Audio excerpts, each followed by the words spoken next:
Sachidananda Sadhguru Sainath Maharaj key జై. శ్రీ సమర్థ రామదాస విజయం సజ్జనగడ అధ్యాయం 54. శ్రీరామ జయ రామ జయ జయ రామ. మహాసమాధి అనంతర లీలలు. శ్రీ నిత్యానందుల వారు శ్రీ సమర్థుల వారి సమాధి అనంతర లీలలను ఈ క్రింది విధంగా వర్ణించారు. విద్యాసాగర, ఈ భౌతిక శరీరం ఉండగా సాధించిన సాధన ఏదైనా సాధారణ వ్యక్తులకు మరుజన్మకు పెట్టుబడిగా ఉంటుందని శ్రీమద్ భగవద్గీతలో శ్రీ భగవానుడు చెప్పి ఉన్నాడు. ఈ జన్మలో సకల సిద్ధులను పొందిన వారికి తర్వాత జన్మ లేదు. కావున వారు ప్రాప్తింపజేసుకున్న దివ్యశక్తులన్నీ విశ్వవ్యాపితమవుతాయి. ఆ దివ్య నామము ఎక్కడ స్మరించినా రక్షణ ఇస్తాయి. కావున మహాత్ములకు మరణం లేదు, వారు అమరులు. ఈ విషయం వారి భక్తుల ద్వారా సర్వులకు విదితమగుచున్నది. శ్రీ సమర్థుల వారి అంత్యక్రియల అనంతరం 3వ రోజున అస్థి సంచయనం కొరకు ఆ ప్రదేశంలో భస్మమును సేకరించుచుండగా భూమిలో నుంచి స్వయంభూ సమాధి బయల్పడ్డది. అందరికీ ఆశ్చర్యం. అది లోగడ ఎవ్వరూ నిర్మించి ఉండలేదు. ఆనాడే తంజావూరు మఠాధిపతి భీమాజీ గోసావి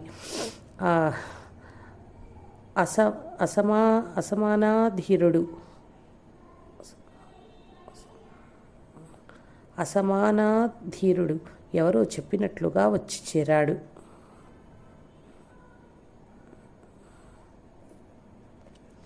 అతడు వచ్చేసరికి ఇక్కడ జరిగిన సద్గురు నిర్వాణము విని కుప్పగూలిపోయాడు. నేలపై పొర్లి దుఃఖించాడు. తనకు 3 రోజుల నాడే అంటే నవమి నాడే సద్గురునాథుడు సంకేతాలిచ్చారు. ఏదో కలత ఆవహించింది. కానీ ఇంత బాధాకరమైన వార్త వినవలసి వస్తుందనుకోలేదు. అయినా అక్కడ ఉండబట్టక బయలుదేరి వచ్చానని బోరుబోరున ఏడ్చాడు. గురుదేవా, నన్ను అంత దూరాన వదిలిన నాకు అండగా తమరున్నారనే ధైర్యంతో అక్కడ ఉన్నాను. ఇప్పుడెవరి కొరకు నేను బ్రతకాలి? నన్ను కూడా మీతో పాటు సేవకు తీసుకుని పోరాదా అని ఏడుస్తుంటే అక్కాబాయి ఉద్ధవస్వామి వారలు అట్లు మాట్లాడరాదనేదే మన గురుదేవుల ఆజ్ఞ. శ్రీ సమర్థులు శ్రీరాముని సన్నిధిలో సుస్థిరంగా ఉందురని చెప్పి ఉన్నారు. ఏడ్చుట పిరికివారి లక్షణమని సద్గురువులు బోధించినారని తెలిపి అతనిని ఓదార్చారు. కొంతసేపటికి కళ్యాణస్వామి ఏడి అని అడిగాడు. ఆయనకింకా ఈ వార్త తెలియదని చెప్పగా మరలా దుఃఖించుచుండెను. అంతలో గురుదేవుల ఆజ్ఞ లేదు, ఎలా చెప్పగలనని వారు దుఃఖించిరి. అంతలో ఎట్లో ఆ వార్త కళ్యాణ్ రాజభటుల ద్వారా తెలిసి ఉన్నవాడున్నట్లు గుర్రము పైన వారు తీసుకురాగా సజ్జనగడుకు చేరుకున్నారు. ఆగ మేఘాలపైన పరిగెత్తి వచ్చాడు. గురుదేవ, తమ ఆజ్ఞ లేనిదే నన్ను రావద్దని గట్టిగా శాసించారు. ఇందుకేనా నన్నెందుకు దూరం చేశారు స్వామి? నేను చేసిన అపరాధమేమిటి? నాపైన ఇంత కోపం వహించుట కారణమేమి? మహాత్మా, నేను మీ పుత్రుడను కానా అని దుఃఖిస్తూ స్వయంభూ సమాధి వద్దకు పోయి తలను సమాధికేసి కొట్టుకొనసాగినాడు. గురుమాతే, మాకింకెవరు రక్షకులు? మీ దర్శన భాగ్యము లేక నా మనసు ఎండిపోయిన బీడుగా మారినదే అని పరిపరి విధములా దుఃఖిస్తూ తల పగలగొట్టుకొనిచుండగా ఆ సమాధిని చీల్చుకొని ఆ శ్రీ సమర్థులు కళ్యాణ్కు దర్శనమిచ్చారు. అతని శిరస్సుపై చెయ్యి ఉంచి దుఃఖాన్ని ఉపశమింపచేశారు. కళ్యాణ్, నా పుత్ర, నీవు లోక కళ్యాణం కొరకు ఎంచుకొనబడినావు. నీవి విధంగా దుఃఖానికి మోహానికి లోను కాకూడదు. ఉద్ధవునికి, అక్కాబాయికి, భీమాజీ మొదలగు సర్వులకు నీవు తత్వబోధ చెయ్యి. వారికి చెప్పు, నేనెక్కడికి పోలేదు.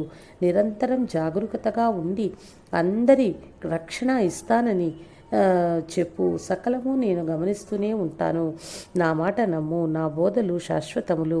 నీవు ధైర్యంగా ఉంటూ అందరినీ చక్కని మార్గంలో నడిపించు అని చెప్తుంటే ఆ స్పర్శ సద్గురునాథుని బోధ విన్నంతనే కళ్యాణ్ తన్మయుడైనాడు. సద్గురుడు ఆశీర్వదించి స్వాంతన వచనాలు చెప్పగానే కళ్యాణ్ దుఃఖం అటుమాయమైనదని శ్రీ నిత్యానందుల వారు ఆనంద బాష్పాలు కన్నుల నుండి జాలువారుతుండగా తెలిపినారు. ఈ సన్నివేశం వింటున్న వారందరూ కూడా కన్నుల వెంట నీరు కార్చుచూ వింటున్నారు. ఆ సమాధిపై చీలిక ఇప్పటికీ అట్లే ఉన్నదని చూచావుగా అన్నారు. ఎప్పుడైతే కళ్యాణ్కు దుఃఖం దూరమైందన్నారో అందరి మనసులో కూడా దుఃఖం దూరమై ఆ కంటి నీరే ఆనంద బాష్పాలైనాయి. ఎట్లనగా శోకం కలిగినప్పుడు కంటి కొనల నుండి నీరు ప్రవాహంగా వచ్చును. ఆనందం కలిగినప్పుడు కంటి మధ్య నుంచి నీరు జలజలా రాలును. అనంతరం కార్యక్రమములన్నీ ముఖ్య శిష్యుల ఆధ్వర్యంలో సక్రమంగా జరిపించవలసినదిగా కోరుచు శంభాజీ లేఖ వ్రాసి పంపుచు కావలసిన ద్రవ్యము రామచంద్ర పంత్ ద్వారా పంపుతున్నట్లు తెలిపారు. తెలిపారు. స్వయంభూ సమాధి బయల్పడినదని అందుండి శ్రీ సమర్థులు కళ్యాణస్వామికి దర్శనమిచ్చినారన్న వార్త విని చుట్టుప్రక్కల గ్రామాల ప్రజలు జాతర చూచినట్లుగా రాసాగినారు. హనుమంతుని అవతారంగా కొనియాడబడిన శ్రీ సమర్థ రామదాస్ స్వామివారు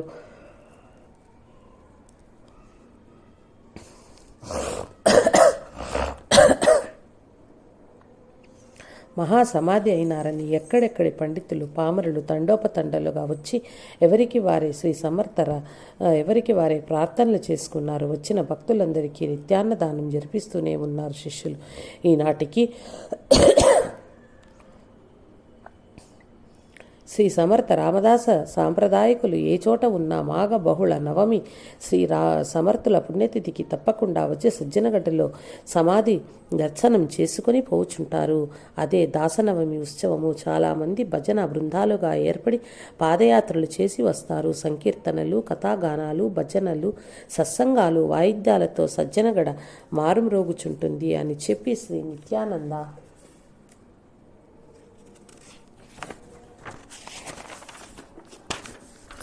స్వామి జై జయ రఘువీర సమర్థాయని జై జయధ్వనులు చేయగా శ్రోతలందరూ శృతి కలిపినారు. తర్వాత వ్యవస్థ ఎట్లు నడిచినదో వివరంగా శ్రీ నిత్యానందులు వివరించసాగారు.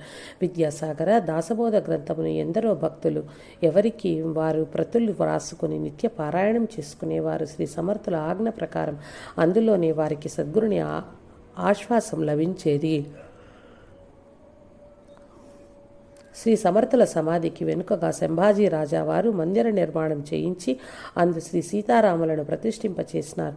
శ్రీ సమర్థుల సమాధి సేవ చేయుటకే అక్కాబాయికి అవకాశం ఇవ్వబడింది. ఉద్ధవ స్వామి, దివాకర్ భట్టు కార్యనిర్వాహకులుగా ఉన్నారు. ఉద్ధవ గోస్వామి టాకాలీలోను, ఇందూర్ సారంగపూర్ మఠంలోను, సజ్జనగడ్డ ఎందును తిరుగుచు చాపల్ మఠంలో శ్రీరామనవమి మరియు సజ్జనగడ్డ ఎందు దాసనవమి ఉత్సవాలను గురుదేవుల ఆజ్ఞానుసారం నడిపించుచుండేవారు. ఆ ఉత్సవ సమయంలో అనేక విధములైన భక్తి కార్యక్రమాలు బాధ్యతగా చేయించుచూ వచ్చిన వారికి ఏ కొరతలు లేకుండా చూచి పారితోషకాలను ఇచ్చి సంభావనలు ఇచ్చి అందరినీ సంతోషపరిచి పంపేవారు. చాపల్ మఠం పునర్నిర్మాణం జరిపించినారు. శ్రీరాముల ఎందే రామదాస స్వామి లీలమైనట్లు అనేకులకు నిదర్శనాలు లభించినాయి. శ్రీ సమర్థాయని మనసారా తలంచుకున్న వారి కష్టములు క్షణములో తొలగుచుండెను. దాసబోధలోని అంశం ఏదైనా అర్థం కాలేదని ఎవరైనా ప్రార్థించినచో వారి మనసులోని శ్రీ సమర్థులు గోచరించే అర్థాన్ని విడమర్చేవారు. శ్రీ సమర్థుల శిష్యులలో ప్రముఖులైన వారు చిరస్మరణీయులు. ఉద్ధవస్వామి, కళ్యాణస్వామి, అక్కాబాయి, వేణుబాయి, సతీబాయి, బాజీపంత్, బికాజీ గోసావి, అప్పా గోసావి, త్రయంబక గోసావి, దేవీదాస్, దత్తాత్రేయ గోసావి, మహాదేవ్ గోసావి, రోకడారాం, ముసల్రామ్, బోళారాం, మోని గోసావి, మహాబళేశ్వకర్, భీమాజీ గోసావి, మధుకర్ గోసావి, గోపాల్ గోసావి, అనంత భట్, జయరామ స్వామి, కేశవస్వామి, వాసుదేవ గోసావి, ఆనందమూర్తి ఇంకా చాలామంది శ్రీ సమర్థుల వారి సాంప్రదాయాన్ని చిరకాలం నిలిపినారు. ఇప్పటికీ వారి సాంప్రదాయ శిష్యులు నిర్ణయనిష్టలు పాటిస్తూ నిరంతరం రామనామ జపాన్ని చేస్తుంటారు. 13 కోట్ల జపం చేయమని చెప్పి అట్లు చేసిన వారిని శ్రీ సమర్థులు హనుమంతులని చెప్పారు. శ్రీ సమర్థులు దర్శనమిస్తానని వాగ్దానం చేసినప్పుడు 13 కోట్ల నామజపము తింటూ తిరుగుచూ సకల వ్యవహారాలు చక్కబెట్టుకుంటూ చేసినా తన దర్శనం లభిస్తుందని చెప్పారు. కావున ఆ తీరుగానే వారు జపం చేస్తుంటారు. రామకోటి వ్రాయట కూడా ఈ సంప్రదాయంకు చెందినదే. ఉద్ధవ గోస్వామి, కళ్యాణ్ గోస్వామి, శ్రీ నిత్యానందుల వారు ఇట్లు చెప్పసాగిరి. విద్యాసాగర, మహాత్ముల సంకల్పం లేకుండా ఏ కార్యమును జరగదు. ఈశ్వర సంకల్పం ఎట్లున్నా అట్లే జరుగుని మహాత్ములు పలికెదరు. ఈశ్వర సంకల్పమే మహాత్ముల ద్వారా వ్యక్తమగును. అది కొందరికి మోదమును, కొందరికి ఖేదమును కలిగించును. వారి వారి మోద ఖేదములతో ఈశ్వరునకు సంబంధం లేదు. శ్రీ సమర్థుల వారి దేహత్యాగానంతరము దాదాపుగా 29 సంవత్సరాలు సజ్జనగడ సంస్థానమును శిష్యులే నడుపుచుండిరి. శాలివాహన శక 1632 సంవత్సరంలో వారి అన్నగారైన శ్రేష్ఠుల వారి మనుమడు గంగాధరుడను వారు వచ్చి పీఠమునందలి కార్యకలాపం నిర్వహించబూనిరి. శ్రీ సమర్థుల శిష్యులైన ఉద్ధవ గోసావి టాకాలీలో ఉండి చాలా ప్రార్థించారు. కళ్యాణస్వామి కూడా గురు ప్రార్థన చేశారు. చాపల్ మఠం పైనను పర్లీకోట పైనను కూడా దాడి చేయగలరని ముందుగా ఊహించి అచ్చటి దేవతామూర్తులను జాగ్రత్త పరిచి ఉంచినారు. షాహూజీ రాజ్యానికి వచ్చి చక్కగా రాజ్యాంగాన్ని పునర్నిర్మించేటప్పుడు సజ్జనగడ మఠము, చాపల్ మఠం నందు వ్యవస్థలను పునరుద్ధరించినాడు. అతడు చక్కగా గురుభక్తి కలిగి వర్ధిల్లినాడు. షాహూజీ మహారాజ్ స్వయంగా జాంబుగాంబుకు పోయి గంగాధర్ బాబాను ఆహ్వానించి సజ్జన్గఢ్లో మఠ నిర్వహణ చేయమని ప్రార్థించాడు. ఆయన సమ్మతించారు. శక సంవత్సరం 1632 పాల్గొడ మాసంలో ఉద్ధవ గోసావి టాకాలిలో శరీరం విడిచారు.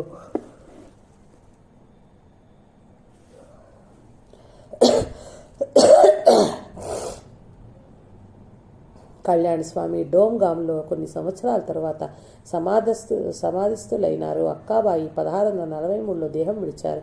శ్రీ సమర్థులు నియమించిన శిష్య మండలి అందరూ శ్రీరామకృష్ణ కృపతో వారి వారి మఠ నిర్వహణలో సమర్థులు అనిపించుకున్నారు. శ్రీ శ్రేష్ఠుల వారి మనుమడైన గంగాధర స్వామి గారు కొన్ని సంవత్సరాలు ఆయన తమ్ముడైన శ్యాంజీ బువా తర్వాత ఆయన పుత్రుడు లక్ష్మణ స్వామి, ఆయన కుమారుడైన హనుమంత స్వామి, ఆయన కొడుకు మహారుద్రస్వామి, ఆయన తనయుడు లక్ష్మణస్వామి, ఆయన సుతుడైన గంగాధర స్వామి, ఆయన పుత్రుడైన లక్ష్మణ ఆబాస్వామి, ఆయన కుమారుడు మహారుద్రస్వామి, ఆయన కుమారుడు గంగాధర స్వామి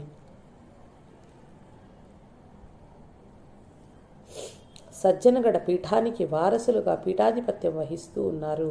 జామ్గాములో శ్రేష్ఠుల తండ్రి గారైన సూర్యాజీ పంత్ వారికి శ్రీరాముల వారు స్వయంగా ప్రసాదించిన విగ్రహాలు వారింట 7 తరాల వరకు ఉండి పూజలు అందుకున్నాయి. తర్వాత ఒకరోజు అకస్మాత్తుగా విగ్రహాలలో ఆంజనేయమూర్తి తప్ప మిగిలిన విగ్రహాలన్నీ మాయమైనాయి.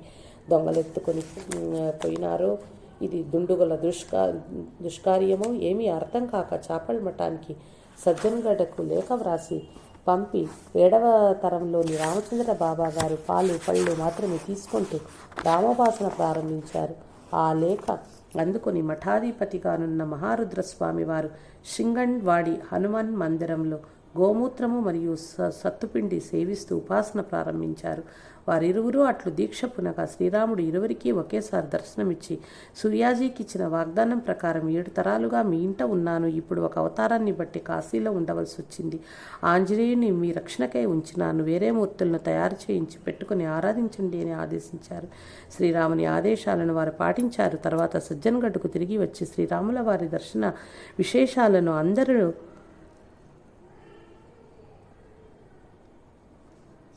అందరికీ వినిపించారు. ఆనాటి నుండి ఈనాటి వరకు దీక్షగా ఉపాసన చేసిన వారికి శ్రీ సమర్థుల యొక్కయు శ్రీరాముల వారి యొక్కయు కృపాశిస్సులు అద్భుత రీతిన అందుచున్నవి. శ్రీధర మహారాజు ఇటీవలి కాలంలో వారైన శ్రీధర్ మహారాజ్ వారు బాల్యంలోని తల్లితో పాటు హైదరాబాద్లోని శ్రీ సమర్థుల మఠానికి వెళ్లి సత్సంగం వినేవారు. అక్కడ నారాయణ మహారాజ్ అనే వారి దీవెనలు పొందేవారు. వారు సాక్షాత్తు దత్తావతారులు. యుక్త వయస్సు వచ్చేసరికి సజ్జనగఢ్ చేరుకుని శ్రీ సమర్థుల సమాధిని సేవించి శ్రీ సమర్థుల ఆశీస్సులు ఆదేశాలు పొందినారు. శ్రీధర మహారాజు వారు కొన్ని వందల గ్రామాలు పట్టణాలు పరివ్రాజక వృత్తిని అనుసరించి తిరుగుచూ జ్ఞానబోధలు చేశారు. అనేక మందికి కష్టాలు తొలగించారు. అపమృత్యువును నివారించారు. శ్రీపాద శ్రీవల్లభుల తపోభూమి అయిన శ్రీక్షేత్ర శ్రీ కురుపురంలో కొన్ని రోజులు తమ అనుష్ఠానాన్ని కొనసాగించారు. వందల కొలది వారి శిష్యులు దేశవ్యాప్తంగా ఉన్నారు. శ్రీ దత్తాత్రేయ హుబ్లీలో వాడేకర్ మహారాజ్ వారు శ్రీధర మహారాజులను సేవించిన శిష్యులు ప్రస్తుతం ఉన్నారు. శ్రీధర స్వామి వారి ప్రియ శిష్యులు, దత్తోపాసకులు, బ్రహ్మచర్య వ్రత నిష్ఠను పూనిన వారు, సజ్జనగఢ్ నివాసి అయిన శ్రీ శ్రీ శ్రీ రామస్వామి వారు శ్రీ సమర్థ గురువుల ఆదేశం పాటించి ప్రస్తుతం శ్రీపాద శ్రీవల్లభ మహాసంస్థానం పిఠాపురంలో పీఠాధిపతులై ఎంతో అభివృద్ధిని సాధించుచున్నారు. శ్రీ సమర్థ సాంప్రదాయ శిష్య పరంపర భారతదేశం నలుదిశలా వ్యాపించి ఉన్నది.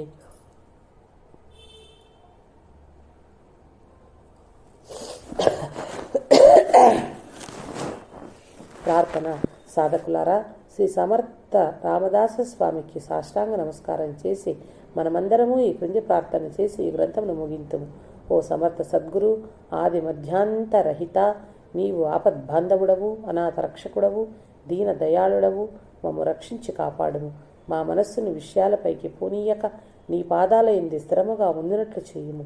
నిరంతరం శ్రీరామనామమును గానము చేయు శక్తినిమ్ము. నీ ఈ లీలామృతమును నిరంతరం పారాయణము చేయ బుద్ధిని ప్రసాదించుము. నీవు విశ్వరూపుడవు, విశ్వకారకుడవు, విరాట్ పురుషుడవు. ఈ గ్రంథమును జాతి, కుల, మత భేదములు లేక సర్వులు పారాయణం చేసి సత్ఫలితాలను పొందుటకు అనుగ్రహించుము. ఫలశ్రుతి: ఈ గ్రంథం పారాయణం చేసే కలుగు ఫలితములు ఉత్తమోత్తమైన ఫలితములకై నదీ తీరములోనూ శ్రీగురు క్షేత్రాల్లోనూ పారాయణం చేయవలెను. ఈ గ్రంథము నిరంతరం భక్తి శ్రద్ధలతో ప్రేమతో పారాయణం చేసినచో ఆధ్యాత్మిక జీవితం అభివృద్ధి చెందును. సాధనలో కలుగు ఆటంకములన్నీ తొలగిపోవును. ఈ గ్రంథ పారాయణము చే సాధకులు జననమరణ చక్రం నుంచి తప్పించబడి సద్గురు సాన్నిధ్యమును పొందెదరు. ఈ కథలను శ్రద్ధతో చదివి వాటన్నింటినీ జ్ఞప్తించుకుని శ్రీ స్వామి సమర్థుల రూపమును మరణం చేసుకునిచో, వారి చరణ సన్నిధిని ఆశ్రయించినచో, ఆ సమర్థ సద్గురుని సర్వస్వ శరణాగతి వేడినచో వెలుగు రాకచే చీకటి అందులో లయమైనట్లు జ్ఞానం ఉదయించి అజ్ఞాన అంధకారం పారద్రోలు. ఈ గ్రంథ పారాయణం శిష్యునికి గురుతత్వమును ప్రబోధించి ఉత్తముడైన గురువుగా తీర్చిదిద్దును. ఇది సాక్షాత్తు సంపూర్ణమైన గురుస్వరూపం. సాంసారిక జీవితంలో కలుగు ఇక్కట్లు, సాధక బాధలు భక్తి శ్రద్ధతో 7 రోజులు పారాయణం చేసినచో పూర్తిగా తొలగిపోవును. కల్వవృక్షము కోరిన కోరికలను మాత్రమే తీర్చును. ఈ గ్రంథ పారాయణము సాధకునికి కోరకనే ఆర్థిక, ఆధిభౌతిక, ఆధ్యాత్మిక సమస్యలను నివారించి ఇహవర సుఖములను కలిగించును. వ్యాపార అభివృద్ధి, ఉద్యోగ ప్రాప్తి, కళ్యాణం, సంతానం, ధనం, ధాన్యం మొన్నగునవన్నీ కలుగును. ఈతి బాధలు తొలగిపోవును. గ్రహదోషాలు సమసిపోవును. ఈ గ్రంథమును సప్త సప్తాహాలు పారాయణం చేసినచో ఎటువంటి సుదీర్ఘ వ్యాధులతో బాధపడి వారు కూడా ఆరోగ్యాన్ని పొందుతారు. సంచంచలమైన మనస్సుకు స్థిరత్వం కలుగును. విశ్వశాంతి కలిగి దేశాభివృద్ధికి జరుగును. పర్వదినములైంది ఈ గ్రంథము తప్పక పారాయణం చేయవలేను. తుది పలుకులు: ఓ శ్రీ స్వామి సమర్థ, అనంతమైన నీ లీలలను గ్రంథరూపంలో పలికించేందుకు కావలసిన స్ఫూర్తిని అందించి ఆశీర్వదించి రచనలో ప్రతిక్షణము వెంట నుండి పూర్తి గావించినారు. నేను అతి సామాన్యుడను, ఏ భాష ఎందు పాండిత్యం లేనివాడను. అటువంటి ఈ దీనుని అనుగ్రహించి మహోన్నతమైన మీ లీలలను దర్శింపు చేసినారు. అలాగే ఈ గ్రంథమును పారాయణం చేయు వారిని అందరినీ అనుగ్రహించుడి. మీకివే నా శతకోటి సాష్టాంగ దండ ప్రణామములు. ఓ స్వామి సమర్థ, రక్షరక్ష పాహిమాం. అఖిలాండ కోటి బ్రహ్మాండ నాయక రాజాదిరాజ యోగిరాజ పరబ్రహ్మ సద్గురు సమర్థ రామదాస స్వామి మహారాజ్ కీ జై. ఓం సహనావతు సహనౌ భునక్తు సహవీర్యం కరవాహై తేజస్వి నావధీయ తమస్తు మా విద్విషావహై. ఓం శాంతి శాంతి శాంతి. ఓం పూర్ణమదః పూర్ణమిదం పూర్ణాత్ పూర్ణముద్యతే పూర్ణస్య పూర్ణమాదాయ పూర్ణమేవావశిష్యతే. ఓం శాంతి శాంతి శాంతి. జై జై రఘువీర సమర్థ శ్రీరామ జయ రామ జయ జయ రామ. ఇది విద్యాసాగర శ్రీ నిత్యానంద యోగి సంవాద రూపమున శ్రీ దత్తాత్రేయ సంప్రదాయ శిష్య పరంపరలోని శ్రీ శ్రీ శ్రీ స్వామి విఠలానంద సరస్వతి మహారాజు విరచిత శ్రీ సమర్థ రామదాస విజయంలోని 54వ అధ్యాయంతో పాటు సర్వగ్రంథము సంపూర్ణం. ఓం శాంతి శాంతి శాంతి. ఓం తత్సత్. సర్వం శ్రీ సాయినాథ చరణార్పణమస్తు. శుభం భవతు. జై సాయి మాస్టర్.